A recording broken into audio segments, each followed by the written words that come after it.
السلام عليكم ورحمة الله تعالى وبركاته.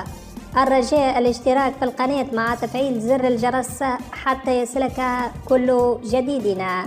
يستقبل فريق الهلال نظيره فريق الاتحاد على أرضية ملعب المملكة أرينا ضمن مباراة ذهاب الدور الربع النهائي من مسابقة دوري أبطال آسيا، وذلك يوم الثلاثاء المقبل الموافق 5 مارس 2024 في تمام الساعة 9 مساء بتوقيت السعودية.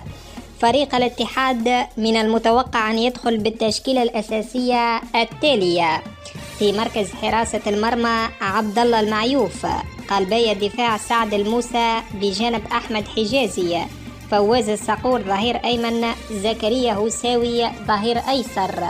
في خط الوسط الدفاعي كانتي